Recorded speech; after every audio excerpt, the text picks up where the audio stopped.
Hello ସାଙ୍ଗମାନେ, ଜୟ ଜଗନ୍ନାଥ। ଆପଣମାନେ ଯଦି ପଖାଳ ଖାଉଛନ୍ତି ତାହେଲେ ପଖାଳ ସହିତ ବାଇଗଣ ଯଦି ଆପଣଙ୍କୁ ପସନ୍ଦ ଥାଏ ତ ବାଇଗଣର ଏଇଭଳି ଗୋଟେ ରେସିପି ନିଶ୍ଚୟ ଟ୍ରାଏ କରନ୍ତୁ। ଯଦି କେଉଁମାନେ ଏଇଟା କରିଥିବେ ସେମାନେ କମେଣ୍ଟରେ ଜଣାଇବେ। ଯଦି କିଏ ନ କରିଥିବେ, ନ ଖାଇଥିବେ ଏଇଭଳି, ତ ନିଶ୍ଚୟ ବନେଇ ଖାଆନ୍ତୁ ଆଉ କମେଣ୍ଟରେ ଜଣାନ୍ତୁ ଯେ କେମିତି ଲାଗିଲା। ତ ମୁଁ ଆଜି ପଖାଳ ଖାଇବି ବୋଲି, ବାଇଗଣ ତା ସହିତ ଖାଇବି ବୋଲି ବାଇଗଣକୁ ଏଇଭଳି 2ଟା ବାଇଗଣ ନେଇଥିଲି। ତାକୁ ଏମିତି ମୋଟା ମୋଟା କରି 4-5 ଖଣ୍ଡ କରି କାଟିଲି। ଏଇଭଳିଆ ତାକୁ କାଟିବା। ଯଦି 2-3 ଜଣ ଖାଇବେ ତାହେଲେ ଆଉ ଗୋଟେ ବି ବାଇଗଣ ନେଇପାରିବେ।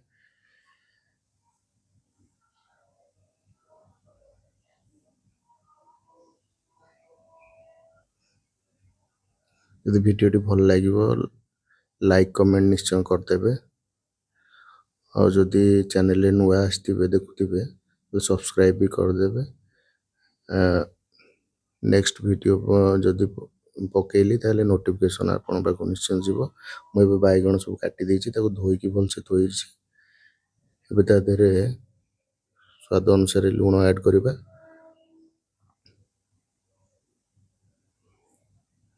ଆପଣ ଯଦି ଅଧିକ ଲୁଣ ଖାଉଥିବେ ତାହେଲେ ଆଉ ଟିକେ ଅଧିକ ବି ଆଡ଼୍ କରିପାରିବେ। ଏବେ ତା ଦେହରେ ମୁଁ କିଛି ମସଲା ଆଡ଼୍ କରିବି, ବେଶୀ ନାହିଁ, ନର୍ମାଲ। ଏବେ ହଳଦୀ ପାଉଡ଼ର ଅଳ୍ପ ଜଷ୍ଟ ଆଡ଼୍ କରିବି ତା ଦେହରେ।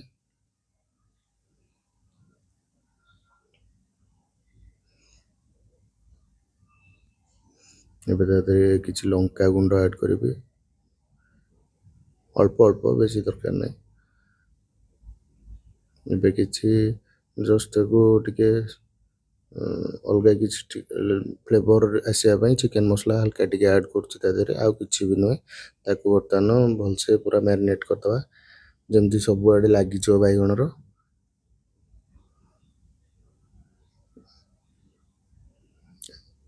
ଲୁଣ, ଲଙ୍କା, ହଳଦୀ, ଚିକେନ୍ ମସଲା ସବୁଆଡ଼େ ଯେମିତି ଭଲ ଭାବେ ଲାଗିଯିବ ସେଇଟାକୁ ପୁରା ଗୋଳେଇ ଦେବା।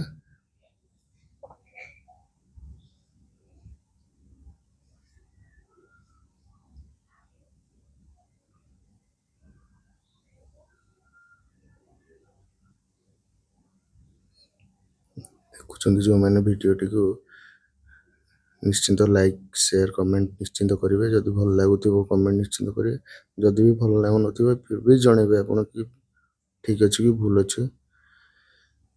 ଏବେ ପୁରା 2 ପଟ ପୁରା ଲାଗିଯାଇଛି।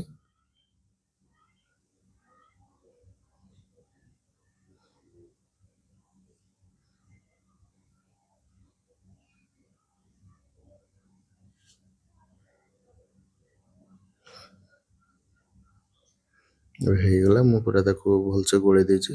ଦେଖନ୍ତୁ ପୁରା ପରଫେକ୍ଟଲି ପୁରା ଗୋଳେଇକି ରଖିଛି ତାକୁ। ଏବେ ଆମେ କଢ଼େଇରେ ତେଲ ଗରମ କରିଛି ମୁଁ। ଯଦି ଆପଣଙ୍କ ପାଖରେ ନନଷ୍ଟିକ୍ ପ୍ୟାନ୍ ଥିବ ସେଥିରେ ଆଉ ଟିକେ ଭଲସେ ହେଇପାରିବ। ମୋ ପାଖରେ ଯେହେତୁ ଏ କଢ଼େଇ ଅଛି ତ ତା ଦେହରେ ମୁଁ ୟାକୁ ଫ୍ରାଏ କରୁଛି।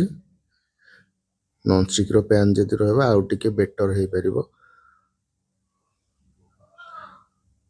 ଏବେ ତା ଦେହରେ ବେଶୀ ଲୋ ଫ୍ଲେମ୍ରେ ତାକୁ, ବେଶୀ ଜାଳ ନ ଦେଇକି ଲୋ ଫ୍ଲେମ୍ରେ ତାକୁ ମ୍ୟାକ୍ସିମମ୍ 10 ମିନିଟ୍ର ରେସିପି ଆରାମସେ ହେଇଯିବ। 10 ମିନିଟ୍ ଭିତରେ କଟାକଟିଠୁ ଧରିକି ସବୁ ହେଇପାରିବ।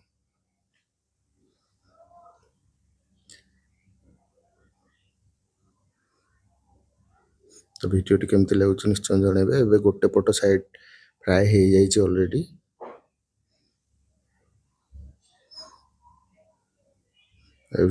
ଗୋଟେ ପଟ ସାଇଡ୍ ଅଲରେଡ଼ି ବ୍ରାଉନ୍ ପଡ଼ିଗଲାଣି। ତ ନିଶ୍ଚୟ ଟ୍ରାଏ କରିବେ ରେସିପିଟାକୁ, କରିକି ଖାଇକି ମୋତେ ଜଣାଇବେ ଯେ କେମିତି ଲାଗୁଛି। ରହିଲି ଭାଇ, ଜୟ ଜଗନ୍ନାଥ।